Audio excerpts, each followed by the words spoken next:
Hey guys, before we get into this week's episode on Buddy Rich, I just wanted to let you know that there's a couple points in this episode where the phone connection gets a little shoddy. So I've done everything I can to clean it up and remove these like weird beeps that were happening. But this is such a cool topic, and I love Buddy Rich, and I learned a ton from Shawn, who is a serious expert on Buddy. So stick with it, and I hope you enjoy the episode.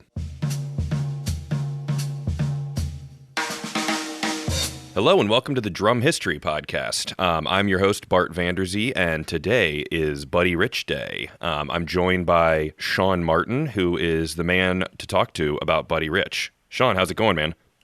I'm doing pretty good. How are you doing today? Good. I'm really excited to talk about this one. We have met and been talking via social media for a while on Instagram, and it's funny because posting old drum videos, I originally started I found your YouTube page and then kind of put it all together that it's the same guy from Instagram. So it's just cool that you're everywhere, man. You have such great photos and historical content. It's really cool. Well, I appreciate it. To be honest with you, the amount of work you've been doing is pretty amazing. Some of the stuff you've managed to get up, and I've known Brick Skybler for a long time, so it's. I hope I'm able to do as good as all these other people have been doing up to this point. Yeah, I'm sure it'll be great. So yeah, today I'll let you take it away. Again, what our plan for today is to learn basically just a biography of Buddy Rich. Everyone can appreciate the guy and how great he was. So I'm excited to hear about it. So I'll let you take it away from the beginning of Buddy's life. Sure. Well, yeah, if you consider it's been over 30 years since he died, and when you look at any of these polls that come out, regardless of what it is, whether it's Rolling Stone or whoever, he's always up there, if he's not the number one drummer, he's usually within the top 10. Yeah. So it's pretty amazing considering someone's been gone that long. He's still considered to be the best, or one of the best, if not the best. So it's pretty amazing. But going back pretty much to the beginning, what we talked about earlier, he was born September 30th of 1917, and he was the third kid. And his parents were in vaudeville, like everyone has probably heard. And you probably have younger people listening that may not know even what vaudeville is. But you look back, it's before TV, and in the early years, it was even before radio. So there was just groups of different actors, comedians, dancers, whatever. They just toured around the country entertaining people at different theaters. So, but again, his parents were in vaudeville for many years before that. But when Buddy was born, he was a little different from his other kids. Those other kids they had, apparently, he was walking and talking really early. And he was really into music. And actually, from everything I've heard, that one of the few times he was really in a good mood is when there was music playing. Really? If he didn't have music, he'd get pretty cantankerous, I guess. So that was throughout, and we'll learn more about it later. But so he's always kind of been a little edgy of a guy. Yeah. Okay. Yeah, and a lot of what came after that, all of his years being so young and being in vaudeville himself, I think was a lot of what turned him that way. Mm-hmm. He didn't have a normal upbringing in the slightest. So yeah. But apparently early on, though, if they were at a restaurant or at home or whatever, he would be picking up anything to get his hands on, and it'd be tapping away on everything. And they thought that was kind of neat, but they didn't think of anything of it. But one time they had brought him to the theater during a rehearsal, and I believe it was the Bijou Theater, and the drummer had noticed him tapping along when they were rehearsing, and he thought, "Wow, that's kind of odd." And as they kept rehearsing, he continued to do it along with the music, and he kept trying to get the attention of the rest of the people in the band and the leader, and saying, "Watch him. He seems to be he's following along with the music." And I said, "No, he isn't. There's no way," because at that point, he was only about a year old. Oh my God. And So they kept playing, and he was going right along with the music. So it was playing a regular 4/4 song. So they decided, let's play a waltz in 3/4. So they started playing that, and he went right along with the band in 3/4. And it's obviously they realized there's something really different with this kid. So, and ultimately they got the dad convinced you need to put him in the act, and he was kind of hesitant at doing that. So yeah, and by the time he was 18 months, they had him in the show. At the very end of it, they'd bring him out. He'd be tapping on a chair. Oh my gosh! Playing like with some drumsticks, and then they had him, as you may have seen some of the videos out there of him doing Stars and Stripes Forever. They'd bring out a snare drum, the band would play Stars and Stripes, and he'd be playing it. Wow! In 18 months. Oh my God! So he's born into it. That's crazy. Wow. Yeah, and he was basically in the act full time by the time he was 2. And at that point they had Ludwig. They had gotten a Ludwig to come in, and you've seen those pictures of him with that gigantic bass drum and him standing up with a sailor suit. Yep.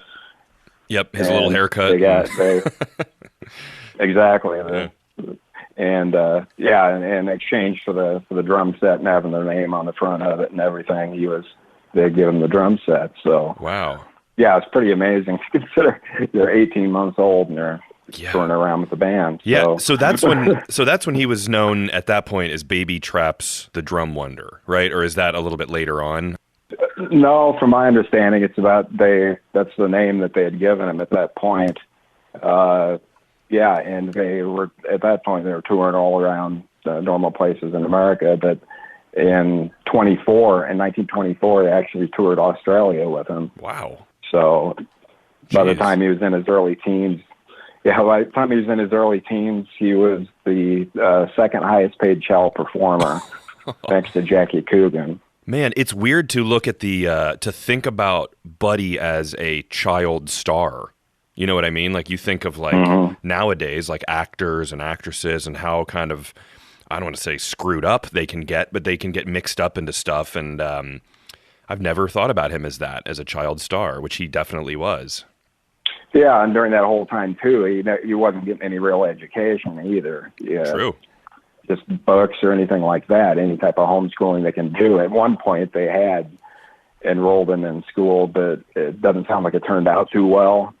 Because he not being around other kids, just getting along with them, and obviously by that point, he's just like the Buddy everyone's used to as far as getting in fights, having that type of personality, kind of caustic, I guess. Wow. Okay. But, cool. But yeah, it got to a point once he got into his teens where he was getting sick of the look that he had. Obviously, if you're a 15-year-old kid and have that Buster Brown haircut, wearing a sailor outfit, you don't really want to have to. You don't want to have to do that. No, that's funny. Yeah. So go on a little while longer. Actually, I think it was when he was around 12 that there was a Vitaphone, the company that did little short video clips. They'd come out with one. The video of it no longer exists. The audio of it is on YouTube. That was called Buddy Traps and Sound Effects, where he'd also do the Stars and Stripes like he'd been doing all along, but it has some other things in it with him playing, and it's pretty amazing to consider that a 12-year-old kid playing to the level that he did, and the only evidence we have to hear it these days. And they hope that the video at some point would take the sound, but it's not out there. It doesn't look like, but we do have the audio of it. So. Wow, that's neat. Cool. All right, well, at this point, Buddy, with vaudeville kind of being on its way out, going into the late 20s, around 1930 or so, I actually kind of had an idea of getting a band together for Buddy, actually front, which was kind of odd. It apparently didn't last very long, but it was fronting a band of adult musicians, when you consider that. Wow. Again, about 12, 15 years old. Yeah. Around that time, though, he actually was listening to the radio a lot, and he was into jazz. He was listening to apparently a lot of Glenn Gray. Tony Berkeley was the drummer then, and if you've ever read much on Buddy, that's the name that you don't hear a lot about a lot of drummers that Buddy said he liked. Yeah, really. But Tony was one that really perked his interest and got him into jazz. So he goes from playing on vaudeville, growing up in that world, to then basically, like many child stars want to do, become your own person and become your own, like have his own identity, basically. Exactly. Yeah. At that point too, is you got to realize that Buddy was pretty much, he was so big at that point, he was pretty much the one making the money for the entire family. Wow. So that's quite a bit of burden that's going to be on a kid. And but he still wanted to. He was sick of doing what he was doing. He was interested in jazz. He was actually starting to play at a club around Brooklyn. It was called Crystal Club, and that's when he was around 20. And his dad didn't like it, though. He didn't want him playing jazz. He thought that was the money coming in from Buddy. He didn't want him playing jazz. He wanted him still playing, doing what they'd always been doing at vaudeville. But it was on its way out. He wasn't going to be able to keep doing that forever. And no, a teenage kid, a tall kid, you can't keep dressing him up in a little sailor suit forever. It just doesn't work. No. Okay, so he starts playing jazz. So then we're in the so then yeah. What's the next phase? Well, Artie Shapiro was a bass player, and he actually lived fairly close to them. They got to be friends, and Joe Marsala's band was playing at the Hickory House down on 52nd Street, which was Jazz Row in New York. And he wanted to get Buddy to sit in and play with the band. And eventually they said, yeah, go ahead. But it took several times of him going down there before he was able to sit in and actually play with them. And Buddy was not too happy at that point. But the third time they were there, he actually was able to sit in. And apparently, the way it sounds, it pretty much blew the roof off the joint when he played. He played Jim Jam Stomp was Joe Marsala's big song, and that's what they play. And yeah, it was a pretty amazing event to see from all recollections that people have talked about. We've seen written in books.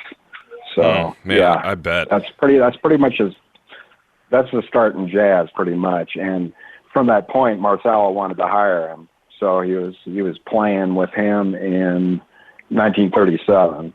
So we're up to 37 at this point. But the problem was there was Dixieland, and that really wasn't what he wanted to play. Yeah, he wasn't with him for too long, and he was fed up at that point. And he managed to get on with Bunny Berrigan's band a few months after that. Wasn't with him for too long, but that was getting more toward what he wanted to play, a little more of a jazz band. Mm-hmm. Problem was Bunny Berrigan had a severe alcohol problem, which caused some issues with the band. He didn't live to be very old, unfortunately, due to his alcohol problem, but it's a pretty good band, a little more of a jazz group. Gotcha. Well, and at this point, jazz is changing. Music is changing. It's going from different styles of jazz. So it's kind of an interesting time for Buddy to be in there. And I imagine he was kind of helping to shape a little bit of what's happening in some of these bands and push it forward. Yeah, because you're talking 1935 is pretty much considered to be the beginning of the swing era. Yeah. The big band swing era. So at that time, Gene Krupa was the big drummer at that point. And obviously Buddy was watching a lot of him, and he was wanting to, he knew what he could do. He knew even at that point, he had the high opinion of his playing. So he was wanting to get out there and get the notoriety himself.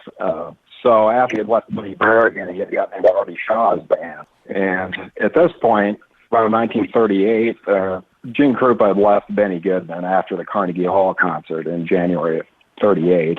And at that point, Artie Shaw's band was becoming the big band. So he got in there at the right time. But when you look back, Buddy was actually a big part of Artie Shaw's band becoming as big as they were. He really, his drumming really added a big part to that music, and the and it got into a little more jazz than what Artie had been doing. Artie's band, a big chunk of it when he joined was a little more dance band type stuff. So it wasn't really the swing type thing that Buddy wanted to do. Mm-hmm. Him joining the band, good arrangements, really got that band going. Must have been hard to be in a band with him because it's just kind of like he's the star. The spotlight is on him. So I'm sure there was some butting heads over that. Yeah, and Artie Shaw himself, anyone that knows much about Artie Shaw, he was a very cerebral guy. Mm-hmm. And Buddy was kind of the same way. He wasn't book smart, but both of them had that same type of personality. It's something to contend with when you got someone he knows what he wants to play, and if the band isn't doing it, he's letting everyone know it. Yeah. So if they were playing too many ballads, he apparently would, even during live shows, he would register as discontent with what was going on if they were playing too many slow songs, things like that. Yeah. But, now, what drums was he playing at this point? Was he still playing Ludwig from his early years with that kind of endorsement, or who was he on? Who was he playing these days? Well, technically, he had his first endorsement. Even though he'd been using Ludwig all those years when he was young, he had technically gotten an endorsement with Slingerland around 1932, even when he was still pretty young, before he had the notoriety. Mm-hmm. And that went clear up until around 1945. He was using Slingerland. Got it. You got to realize at that point, though, Gene Krupa was Slingerland's guy. He made Slingerland what they were at that point. Yep. And he wasn't ever going to be the number one drummer with Slingerland. He wasn't going to get all the advertising and all that sort of thing. So you go around 1945 again is when he left Slingerland. Ludwig corralled him in, promising him all the equipment he would need, and they would promote him. So he went to Ludwig around that time. Okay. But when you go back when he was still with Artie Shaw, though, they were making movies, and again, they were the number one band at that point. But Artie, being the kind of odd guy that he was, in 1939, at one of their shows, he just decided during the middle of a set that he was leaving. He just quit the band and left and went to Mexico. Wow. So that was pretty much the end of the band. Artie Shaw did that. Artie Shaw quit the Artie Shaw band and went to Mexico. Exactly. Okay, cool. Yeah, man. That's interesting. He just got up, flew to Mexico. That was the end of that band. So at that point, Tommy Dorsey was needing a new drummer. Cliff Lehman had been playing with Tommy Dorsey that was going to be going, and he managed to get on with Tommy Dorsey's band. He wasn't really all that happy about it, but Cy Oliver, the great arranger who played, or he actually arranged for Jimmy Lunsford's band, got on with Tommy Dorsey, and they were getting some good arrangements, swing type of arrangements, because Tommy Dorsey's band was always called the General Motors of band leaders, because it was all pretty milquetoast, I guess you could call it. Yeah. It wasn't the type of stuff Buddy was going to want to play. Mm-hmm. But they got Cy Oliver in there, started getting some pretty hot arrangements, and they started bringing in some more swing jazz type players like Ziggy Elman. And then, of course, you had Frank Sinatra, who was with Tommy Dorsey at that time as well. Yeah. So you had a pretty big list of people within that band that all of them had strong personalities, unfortunately. So he kind of runs into the same problem. He and Frank have like kind of a very long, troubled relationship where it's kind of, well, we can get to that later, but it's kind of confusing on they are really good friends, and Frank is paying his medical bills when he was sick, but then they fight constantly and they go back and forth. So we can kind of remember that for later. But so Tommy Dorsey wasn't, I guess, his big break. But I mean, as far as I know, in that world of kind of big bands and stuff, that's who I knew of him playing with for the longest time in my experience. Correct. Yeah, he was with Dorsey for several years. Artie, I'm sure he would have played with him longer if Artie had just got up and left his own band. But, But with Dorsey, it was severe banging of heads the way it sounds. Because Tommy Dorsey, like Bunny Berrigan was, he drank a lot. So that caused problems. And they also had the same similar type of personality that Buddy has. And then along with Frank Sinatra, both him and Frank apparently thought they were the leaders of the band. They wanted everything. They wanted to be featured and everything. Yeah. Frank wanted to do the big vocal numbers, but Buddy wanted to be showcased too. So that caused problems. But they did have some pretty big songs with Dorsey, like a Line of War Chant, which is one that anyone who's listening that's watched many Buddy Rich videos up on YouTube, they've probably seen some of the videos, the old video, the old black and white one of Line of War Chant. Yep, that's a good one, yeah. And they also had a couple songs, or other than that, a couple that featured Buddy, Quiet Please, and then they had one called Not So Quiet Please, which some people will probably be familiar with as well. But sure, yeah. It went along pretty well, but Buddy and Frank were roommates as well. So you figure in their tempers, that could cause some problems going there when they're actually living together. I mean, that's just two celebrities kind of living together. And now, side note, so I'm assuming at this point Buddy is a household name. He's in movies, everyone knows him. When did the era of kind of running parallel with this, when did the era of battling with like Gene Krupa start? I know they were great friends, huge respect for each other. Yeah. So it's not like but there's a series of albums and there's videos of them battling. When was that happening? That would be from the time of being with Dorsey, around 42. You're looking at close to 10 years later when that started. Okay. So once it started with Jazz at the Philharmonic, that's when the drum battle started up. I'm getting ahead of myself here. So, all right, well then let's back up then. Sure. So with Tommy Dorsey, he does this for a while. Is he married at this point? Is he a single guy, or what's his like personal life like? Well, he started seeing Lana Turner. Is a name that a lot of you are probably familiar with. She was a big movie star and kind of a pin-up at that point. Yeah. She had been married to Artie Shaw. Artie Shaw was one of the famous people that had been married. He was married 8 different times.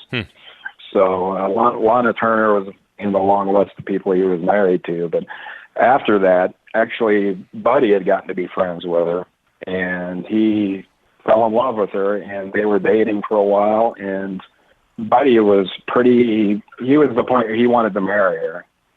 And it sounded like she wanted to marry him, but wasn't prepared to get married. At least it seemed like that. But it turned out when Buddy thought they were actually going to get married, she wound up marrying some other guy. Oh, boy. So, I bet Buddy was upset about that. Yeah, it apparently hit him pretty hard from what I've read. So that was a little rough times. And he was pretty confident they were going to get married, but they didn't. Oh, jeez. So, okay. Well, that's interesting. Yeah. Like with Artie Shaw's band, they were appearing in quite a few movies during that time as well.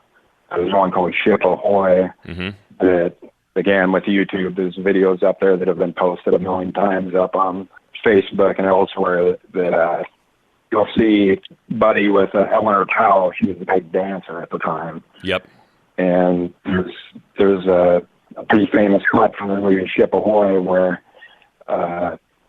they're tossing sticks back and forth with each other. Yeah, it's extremely well choreographed. That video is like, I mean, the way they do that routine that you're talking about is like, I mean, for today's standards, then anytime, it's really well choreographed and impressive. Yeah, it just shows you Buddy's ability. Yeah. Just to be able to do that. Because he had been dancing. You go clear back to when he was really young in vaudeville.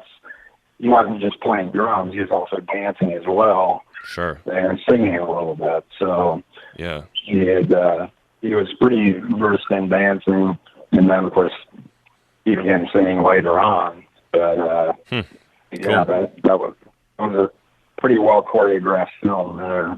Yeah. He actually did a few other movies as well.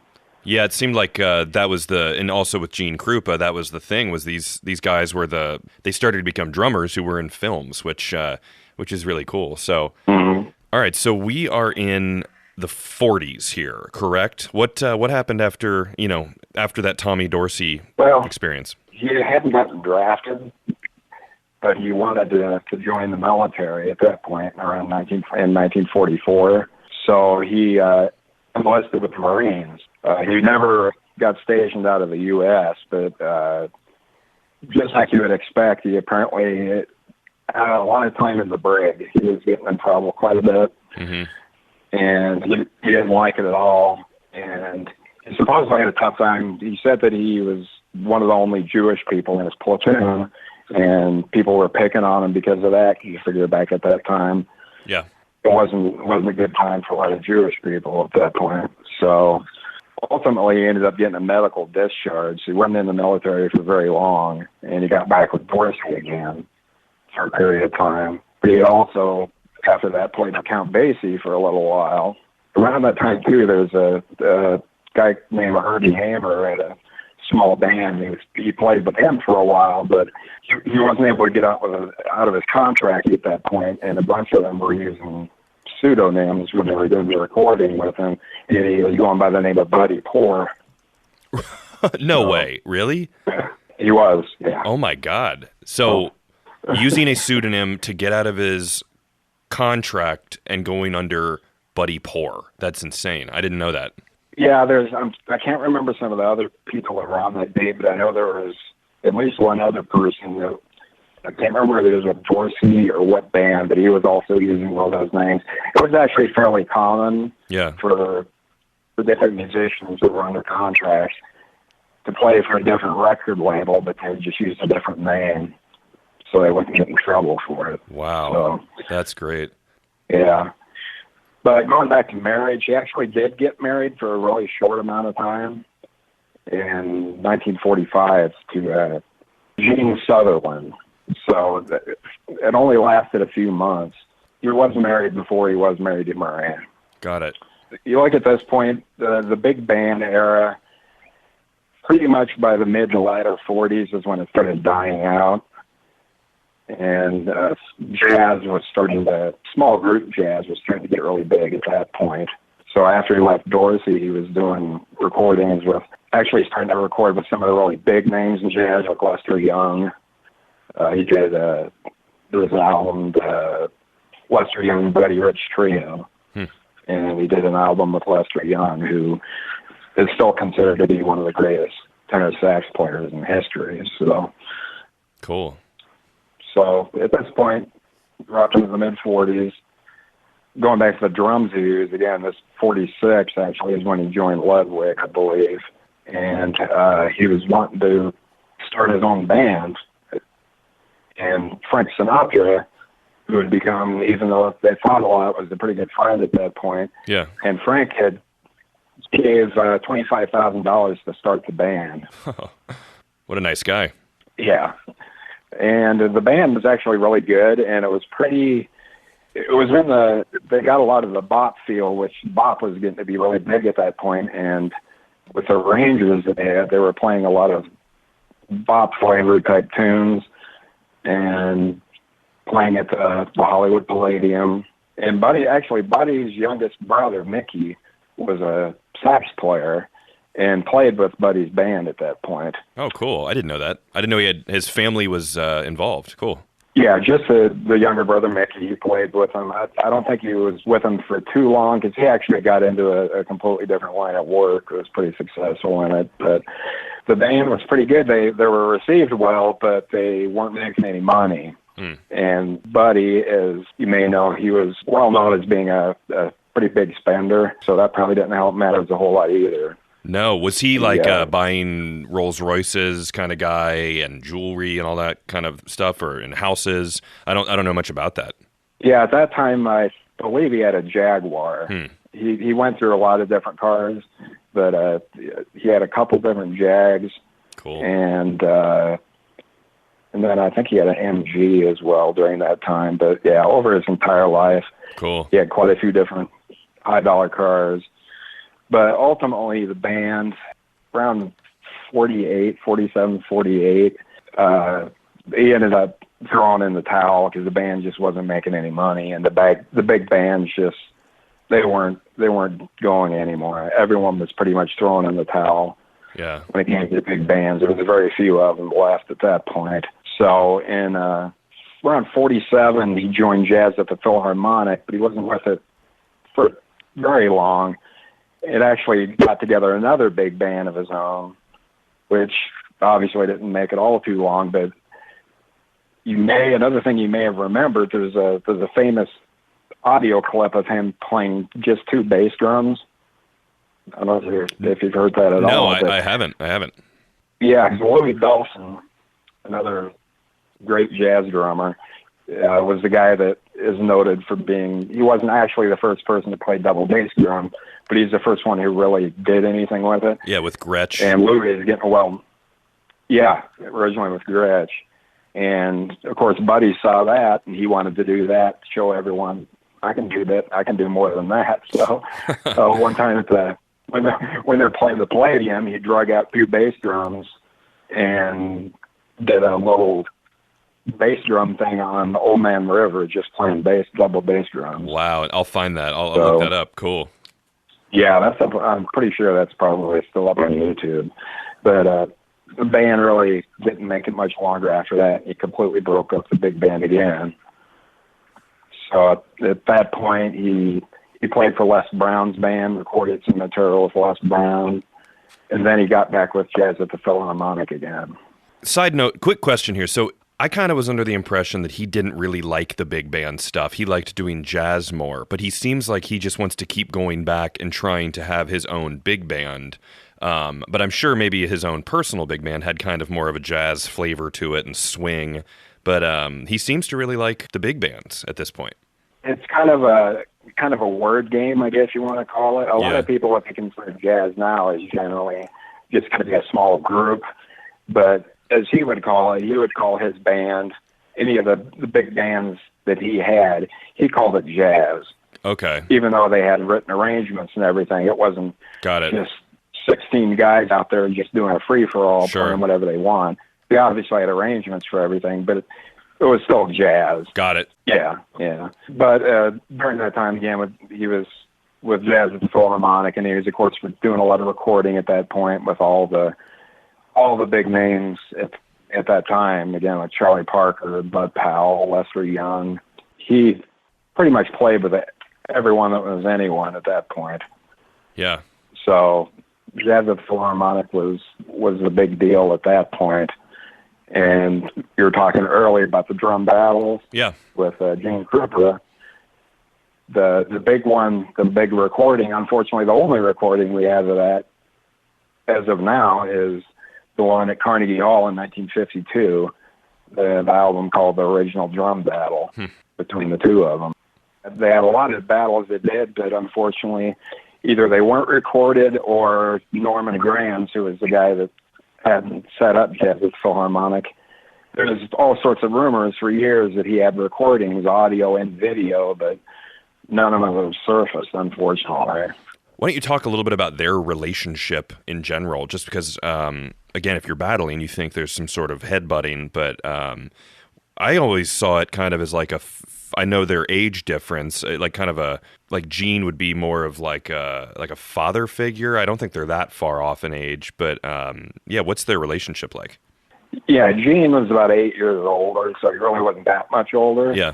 But and when you think back, Buddy was technically started playing drums around the same time or maybe slightly earlier, since he had started playing when he was 18 months old. Yeah.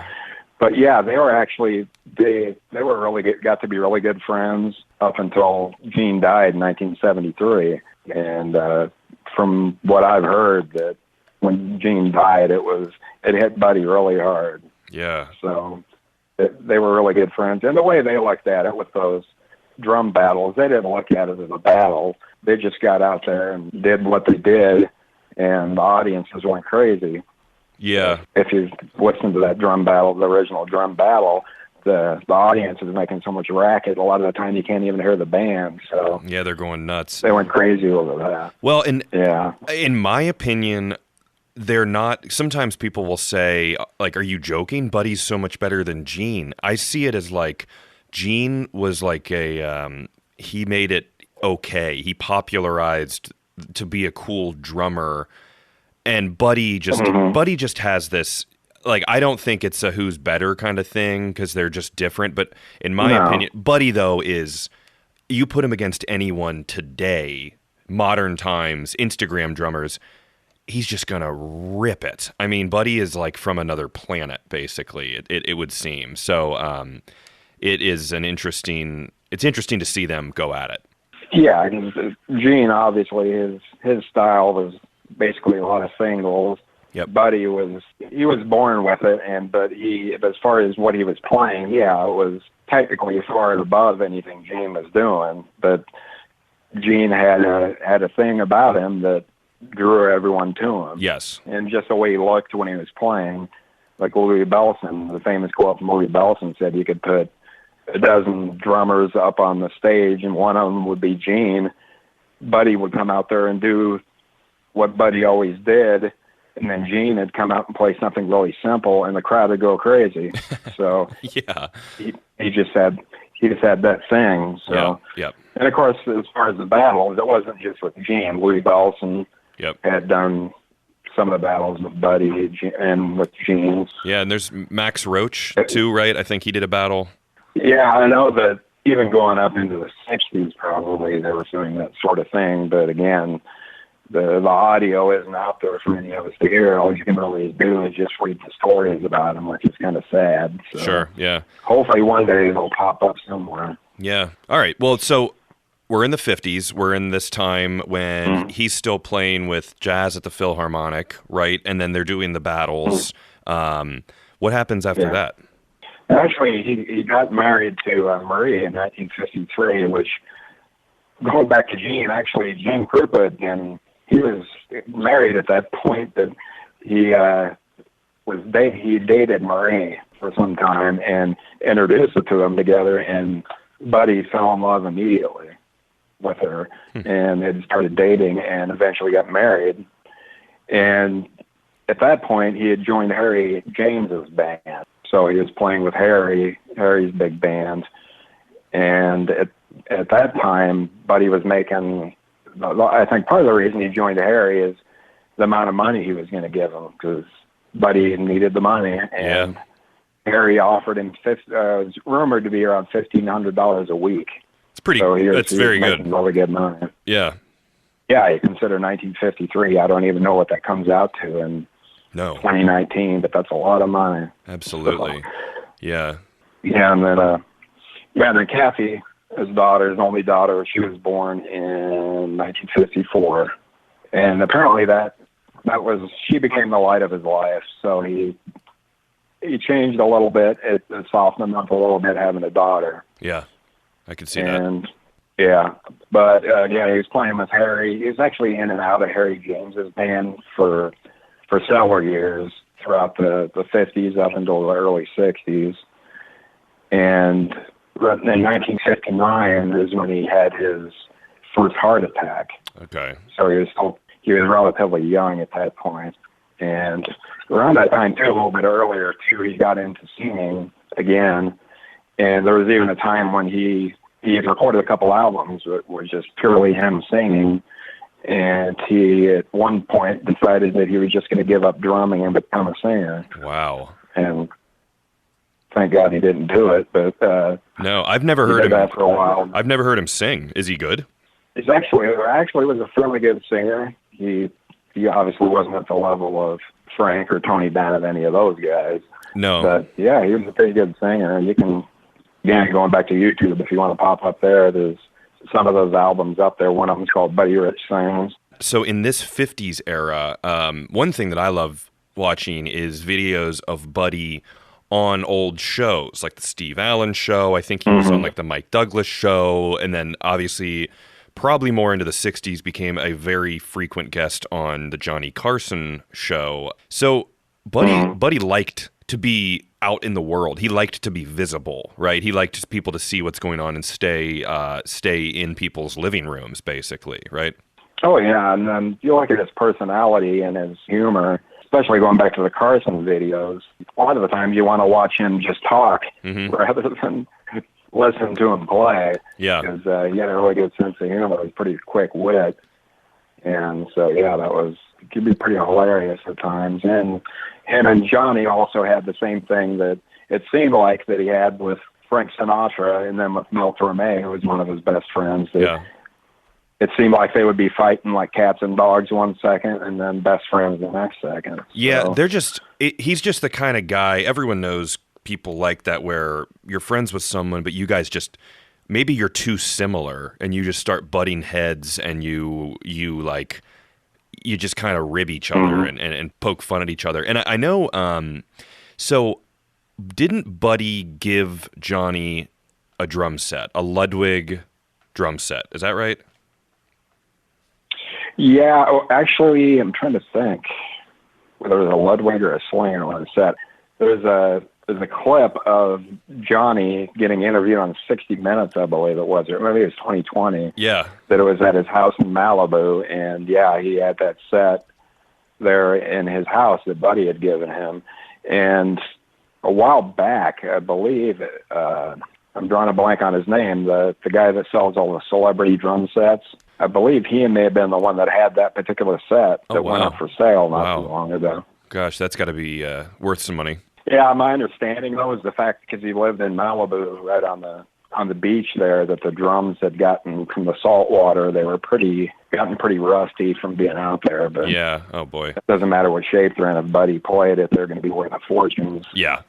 But going back to the time frame we're talking about, he actually had left Ludwig, or WFL, which it became. He had left and joined Rogers drums back in 1959, which Rogers had become considered the Cadillac of drums at that point. Mm-hmm. And you'll see those Harry Jeans videos, him playing that Rogers set. Yeah. And most people that listen to those think these are one of the best time frames for him is when he was playing those Rogers drums, because they sounded great. Played them up until 1967 when CBS took over Rogers, and he wanted to get his band recorded. At that point, we haven't kind of got to that point, but they didn't want to record his band, so he left Rogers at that point in the late 60s. So, But if we want to kind of go up to that point, 66 is when he decided to reform his own big band. Gotcha. Is it the Buddy Rich Big Band? Yeah, he'd gone through a couple different names later in the 70s, what they called the band. They eventually called it the Big Band Machine and the Killer Force Band. But early on, he had the Buddy Rich Big Band, the various albums you've heard, Mercy Mercy, Swinging New Big Band, which was the first album he did. Cool. And that's around the time that he got to be friends with Johnny Carson. So he was starting to get booked on the Tonight Show. So he was on there pretty frequently. Yeah, we have to talk about, obviously, which I kind of avoid, like in the stuff that I post online, is just Buddy's. I let it stay in the comments, people talking about it, but his temper is obviously pretty legendary. Where it's a fact that Buddy could be kind of a mean guy to his bandmates and to various people in his band. So I don't know if you have any insight on that. Yeah, it all just kind of goes back to him, the fact of him being such a perfectionist. And you come down to it, those bus tapes that everyone's heard. Yeah. Unfortunately, so many people, they just instantly think, oh, God, he's a jerk. No one could be like that, to talk to people like that, and he's got to be the worst human on the planet. But I think it all just comes back to the fact that when he played pretty much at a level that most people couldn't possibly achieve. No. And he played that way all the time, and he expected anyone he played with to be that way as well. Yeah. So if they weren't playing that way, he went off on them. So yeah. No, that makes sense. Just the way he was. Ultimately, a lot of those cases that with the bus tapes, the one that everyone's heard, or anyone listening to this has probably heard, is the trombone player that he goes off on there, the Australian trombone player. Ultimately, with that, he didn't even fire him. A lot of times he would say, "You're fired," and if he did fire him, a lot of the times they'd be hired right back on the band. So yeah, wow. I kind of see it. We talked about it before.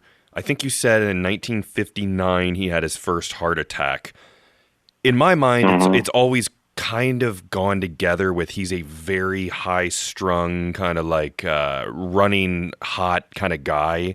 Was that was there a different medical reason behind his heart attack, or was it just like hypertension kind of like stuff? Was there more to it? Well, as far as I know, it was possibly part of the fact that he playing the way he did. Yeah. So often, just the amount of energy that goes into that. That's people that aren't drummers don't realize the amount of energy that goes into playing, especially the type of music that he played. And he was a loud player. Yeah. So that's a lot of energy you're expelling right there. And from my understanding, he, especially a little bit later on, he didn't have exactly the best diet. Okay. Being on the road all the time, he ate a lot of junk food. Yeah. It probably contributed to the heart problems. Now, what, this is probably a weird question, but how tall was Buddy? He's only about 5'8", 5'9", I believe. Okay. 5'9", maybe. He's just, it's just that whole thing of this just absolute monster on the drums, but he's a small guy. And I just think it all kind of goes together, the aggression and the attitude and the passion and the drumming, and it's just like it's a lot for his body to handle.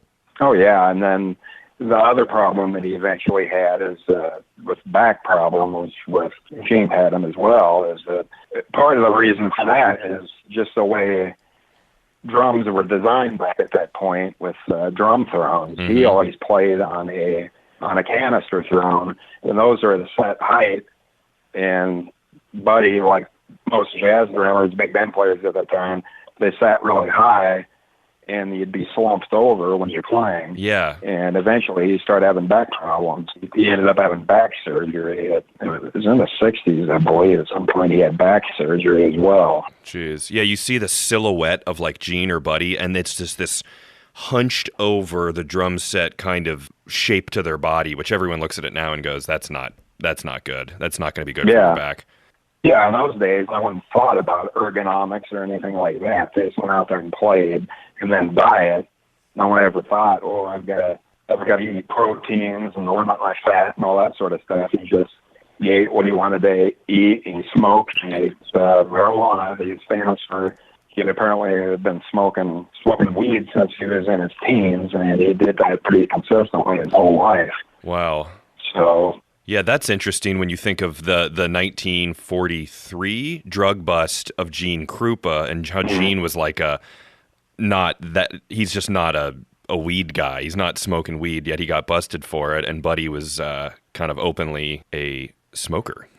Oh, yeah, I don't see pictures of Buddy where he's got, I'm trying to remember what it is. It says like a marijuana grower's something or other that's on one of his T-shirts that he wore. And it was in one of the pictures you'll see of him. But yeah, he, like Louis Armstrong, he smoked pot, and he didn't hide it at all. So yeah, whatever your opinions of or that, or whether that could have potentially caused health problems in the long run, certainly could be possible. Sure, yeah. All right, so I keep having just random thoughts pop into my mind here as we're talking about this. Before I forget, Buddy's hair.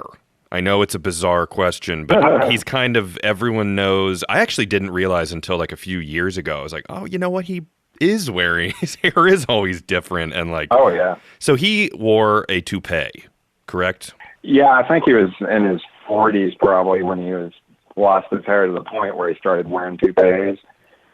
And unfortunately, if you look at a lot of the appearances that he had on Carson and whatnot, these Beatle type wigs, and some of them don't look too good. No. And he changed it quite a bit. So you'd see him one year and he'd have a short haircut, and then the next year it would be long. Yeah. So it was pretty noticeable in some of those videos. Louis Bellson as well wore a toupee for a long time, and it was pretty noticeable. Yeah. But hey, whatever floats your boat, I guess. Exactly. There's no negative thing. It's just a funny side note. You always get a comment online that says like "Buddy's toupee" or something whenever you post a video of it. Some of them are so obvious you can't help but notice it. So yeah, really. Now, okay, while I'm still just spitting out random questions here, Buddy and his karate. I guess it was judo. What was his role with martial arts? I mean, was that passion going along during this time? Well, actually, he was a judo instructor in the short amount of time he was in the Marines. Back in '44, he was a judo instructor. It was one of the things he did. So wow. He had been into martial arts going way back, but I think he got more. It became more of a serious thing for him. Probably in the late 60s into the 70s where he got into that. So, okay. Yeah. So it was I think he used it a lot more to relax more than anything. He wasn't out there and getting actively in fights with people. But as you said, it was just something that to know that you had the ability to protect yourself and people around you was a good thing for him to have. But yeah, that's something he was into. He was actually on, I think it was the Wide World of Sports. There was a time where he was actually on that. There's a clip of him. It's just the audio, the commentary, along with whoever the host of the show was. They were watching martial arts matches, and Buddy was along with the sports reporter on there giving his commentary on the match. Cool. So he was pretty knowledgeable in it, apparently. I don't know enough about it to be able to tell whether it's right or wrong, but he's a black belt. I mean, he's he's a real deal fighter. Another reason you don't really want to mess with Buddy for the multitude of reasons. So, all right, so back on track here. I think we were getting through in the 60s, his time on Carson. He's being seen all over. He's a household name still. He's everywhere, right? Yeah, once he reformed his big band in '66, for the most part, he was out. He had that big band until the day he died. So it was pretty much at that point where he was playing constantly, which in the end, that's something that was obviously detrimental to his health. But he was, especially when you get into the '70s, where his band was getting younger and younger. He was hiring a lot of people out of music schools and playing a lot of rock-type arrangements or big band arrangements of rock songs like Norwegian Wood. And that's something that got a lot of the younger people in to listen to the band because he was playing colleges and high schools, things like that. So he was touring pretty constantly on top of all the appearances that he was making on television. He was a pretty busy guy at that point. He's a busy guy, and I guess he's living that kind of lifestyle. Was he a Los Angeles guy, I would imagine? Well, in his heart, he was always a New Yorker, being from Brooklyn. Yeah. They had actually lived at various places.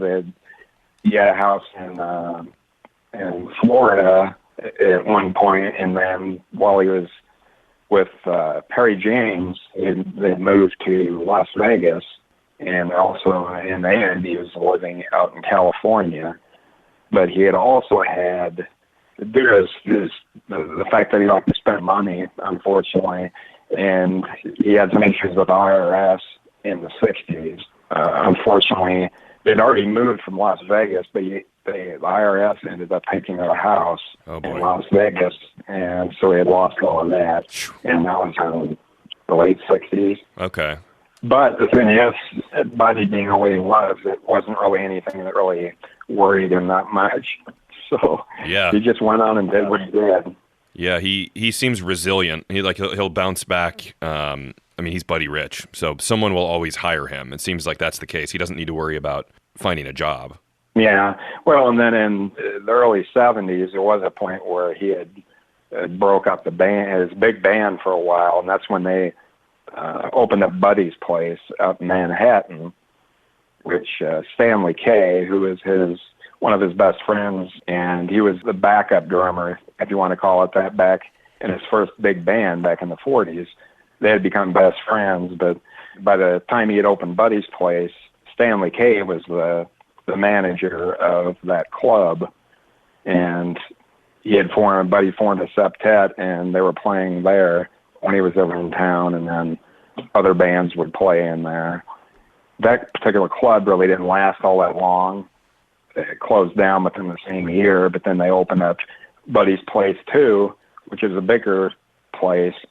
It was down on a ground level that could actually hold a big band. So he had reformed the big band. That's when the album Big Band Machine came out, and they were playing Buddy's Place 2.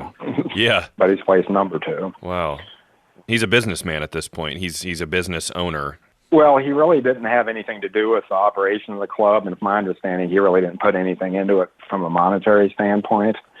But it was a place with his name on it where he could play when he was out there, which was what he wanted. So, and at that time, whenever he was out there, he had an apartment. He stayed in New York. Okay. So we're at the point into the mid '70s now. So this is when I said earlier about the different names he had for the bands. He had the Killer Fourth band, which most people consider probably his best band, into the mid to latter '70s, and around that time, actually in '79, that's when he had left Slingerland, because he went to Slingerland in '69 or '68, I believe it was, and then he left them in '79 to go back to Ludwig. So it was kind of all over the place. Now, he would sometimes get in trouble for, I know there's some stories of he was using, I know he really liked Fibes snare, and then there's just these periods where Buddy briefly played like Trixon, like I said, Fibes. He loved the Ludwig Super Sensitive, right? So did he, there are stories where he gets in trouble for using drums that he's not supposed to be using, right? Yeah, after he had left Rogers and '66, he had initially had joined Trixon, which Trixon drums, when they were marketed in the U.S., they were labeled Vox. Yeah. So that sometimes seems different labels on them. But he was only with Vox for 6 months or so, and then he went to Fibes. He actually played a whole Fibes set for a really short amount of time. He apparently didn't like them other than the snare drum. He loved the snare drum, being fiberglass drums. That particular drum he really liked. He was always on a constant quest to get a really sensitive drum. Yeah. And that Fibes drum apparently got him what he wanted. Huh. So even after he left Fibes and went back to Slingerland again in '68, '69, he still continued to use that Fibes drum a lot of the time. And he really didn't care whether Slingerland knew it or not, and so that rubbed them the wrong way, obviously. Yeah. Isn't there something where he's playing on an album cover and he's got the wrong snare or something like that, or a poster? Oh, you're probably thinking of the Ronnie Scott's album, where it's a side view, and you can see that Fibes drum is blatantly sitting there at his Slingerland set. Yeah, that's what I'm thinking of. That's exactly, yeah, that's one of the things that Slingerland didn't like too much, is him endorsing them and then using another snare. But Buddy was Buddy. He was going to play that whether they liked it or not. Yeah. But the thing is once for some reason, I don't know what the reason behind it was, maybe he finally found a different snare he liked. When he went to Ludwig, he started playing the Super Sensitive, which, if you've ever played one of those, it's going to be a similar type thing. Those are really sensitive drums. They're very loud. And he never played that Fibes drum again. Once he went back to Ludwig in '78, he only played Ludwig during that period of time. So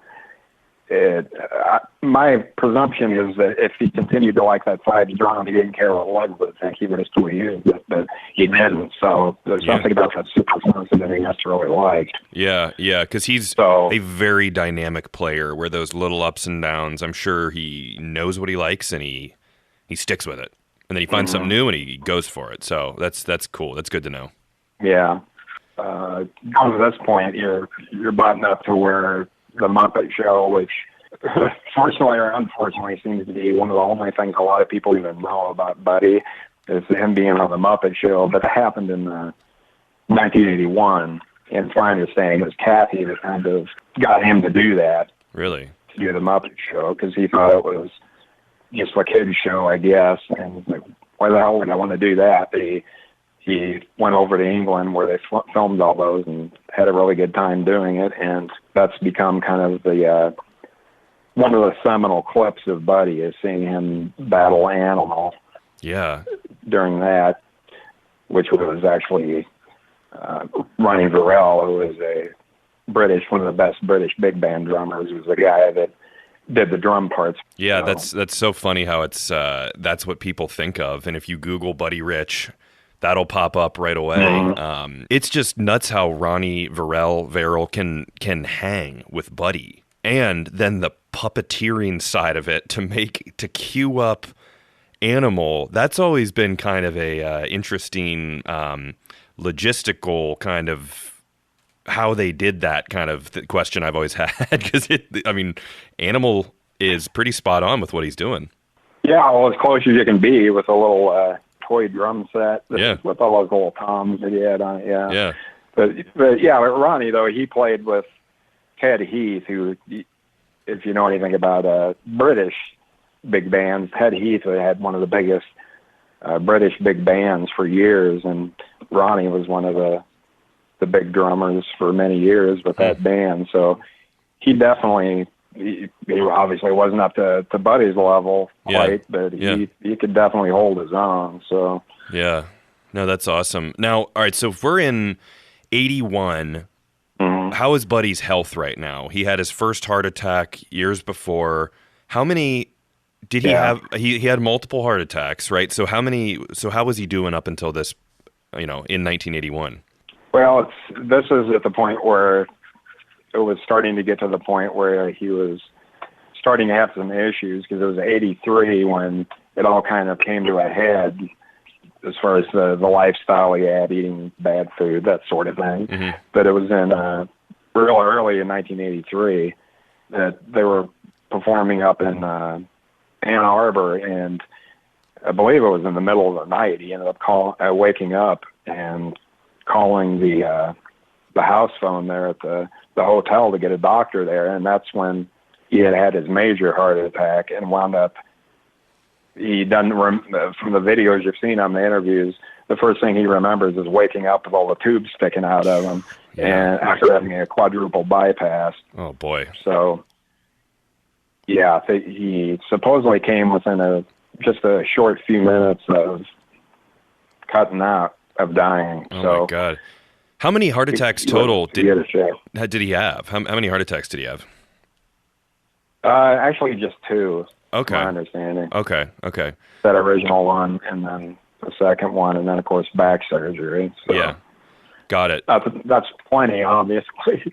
You don't want any more than No. But so in 83, he goes from being, in 2 years earlier, he's having his huge, again, a lot of people see it on the Muppet Show. 2 years later, he's out of commission. So did he pop back? I know I've seen multiple videos of him playing after that, but yeah, did he snap right back, or was that a long haul? And on top of that, didn't Frank Sinatra, is that what he paid for his recovery after that?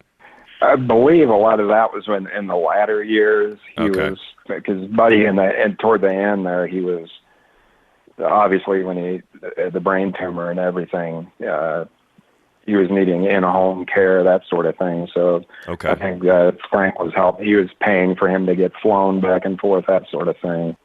But the initial one, the one in 83, amazingly enough, against all advice, he ended up going back out on the road. And from my understanding, it was pretty much exactly 10 weeks after he had his heart attack, he was over in the UK playing at Ronnie Scott's.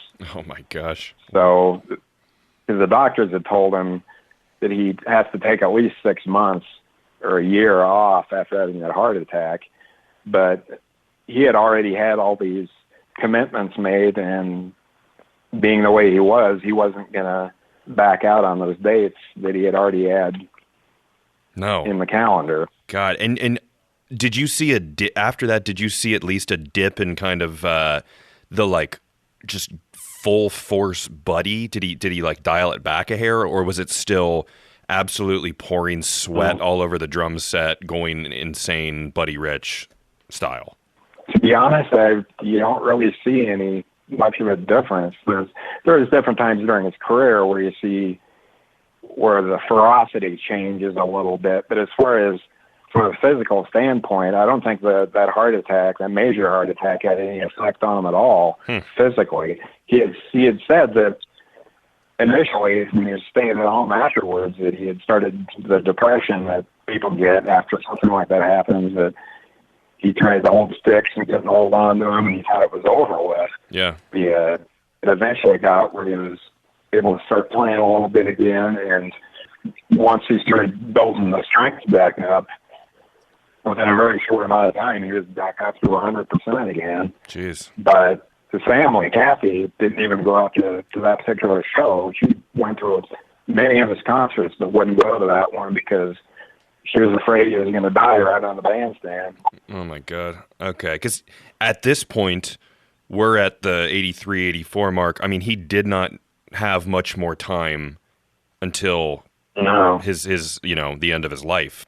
Yeah, but when you look back at this particular period, even after having that, going through the quadruple bypass, I've never looked at the actual numbers of shows he had. It was probably equal or even more busy than it was before the heart attack, because I've seen pictures of the calendars, their gig calendars, where it's pretty much every day of the week they're flying on the bus, going from one place to another.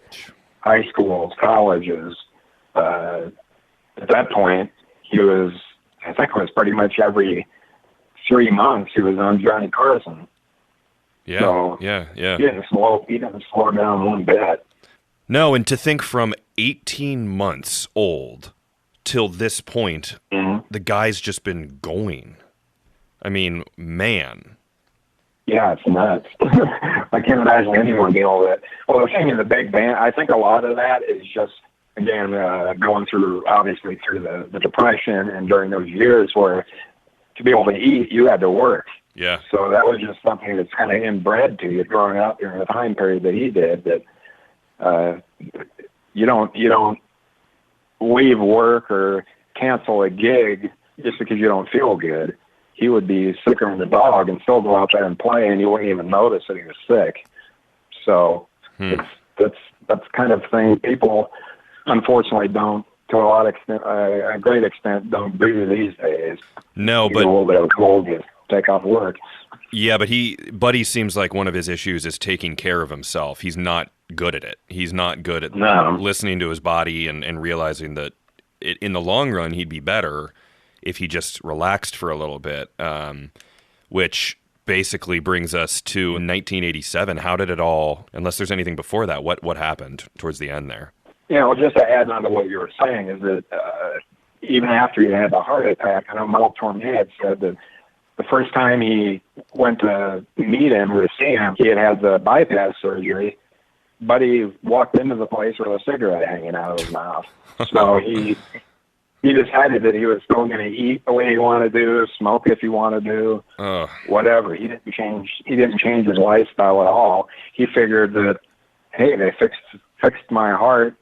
I'm back good as new again, I guess. Yeah. So he didn't change his life that much, but you got to kind of figure after he had the heart attack, it was kind of a downhill slide at that point. He started looking older, and when everything kind of came to a head, it was around, let me think when that was. It was in early 87 when they filmed the last public live video that you ever see of his last performance on PBS. It was filmed in, I think, January of 87, which ended up being his last performance. And it was only a couple of weeks after that he was out on a walk. This was actually out in New York. He was at his apartment in New York and playing, of course, but he was out on a walk, and his left arm just started twirling around by itself uncontrollably. Oh, man. and he grabbed a hold of it, trying to get it to stop, but couldn't even get his arm to stop. And initially they thought he had a stroke, but ultimately the doctors confirmed that he had a brain tumor. Oh boy! So he wanted to then, because he was out in New York, he wanted to get back home. And I believe this is the one where it was actually Frank Sinatra that got a flight out there for him to go back to California. And even at that point, he was still having those, whatever you want to call them, whether it was a spasm, seizure, or whatever, even on the flight back, she was dealing with that. Like, and that would be his arm uncontrollably spinning, basically? And, and the left side of his body, and the left side of his body was tingly, getting numb. So ultimately they determined that it was inoperable.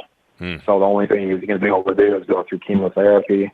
And sadly, as we found out that didn't solve the problem.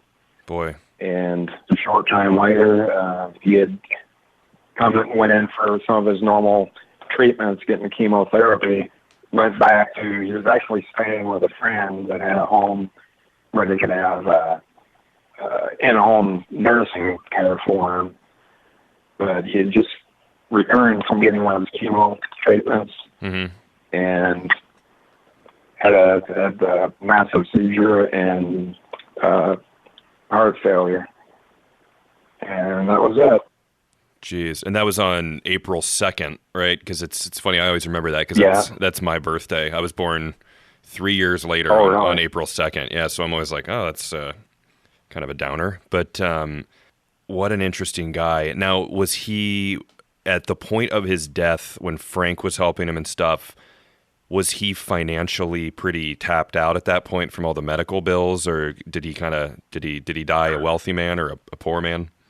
No, it doesn't appear that he didn't have much money at that point. And I think a lot of that is not necessarily even to do with medical reasons. It's just the way he lived. His life, Not worrying about saving money, having nice clothes and all that sort of thing. So he never, you would think someone who had, over those different periods, being such a high paid performer, that you would have a bank account full of cash, but he never did. Jeez. Wow. So, man, so then that's the end of Buddy's life, and I am just like, there are so many things I had questions about, and we all like Buddy, but he was almost, I think you said it earlier, his own worst enemy when it came to his health and his body and just his attitude, and that's wild. Man, I'm blown away, and I'm beyond grateful for you taking the time to take me through all this stuff. No, it's my pleasure. I'm happy to be on here, and hopefully it gets a little more information out there, correct information, I hope, that people can take from that without having to do a lot of reading or answer some questions if they have. Yeah. This whole thing is to make it so I don't have to read ever. I can just talk to you guys. Well, trust me, because there's several books out there on Buddy. A lot of them, unfortunately, aren't in print anymore, but there's at least 5 or 6 different books out there that you can do a lot of reading that goes way further in depth than that. Sure. Well, all right, so now as we wrap up, let me just tell people that, again, you can find Shawn on social media, and you can fill in what I'm missing here, but I know that you have, as far as Buddy goes, you have some Facebook pages, right? Why don't you tell us about where people can find those?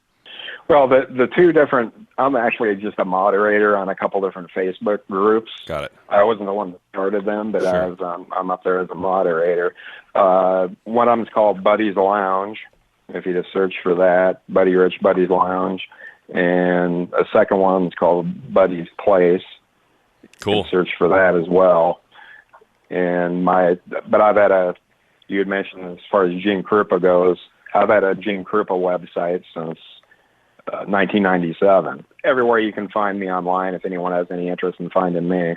If you just go up to drummerman.net, I have links for all the different groups on Facebook that I post on if anyone's interested.